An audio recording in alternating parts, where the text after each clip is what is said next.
有一只小兔子名叫雪球，它非常喜欢探险。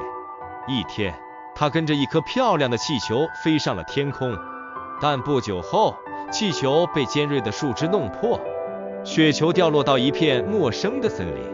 迷失在森林中的它害怕又孤单，幸好一只友善的小松鼠伙伴若琪出现了。若琪带着雪球一起寻找回家的路，在旅途中，他们结交了许多新朋友，共同克服难关。最终，雪球和若琪回到了温暖的家园，从此他们成了永远的好朋友，每天一起分享快乐与冒险。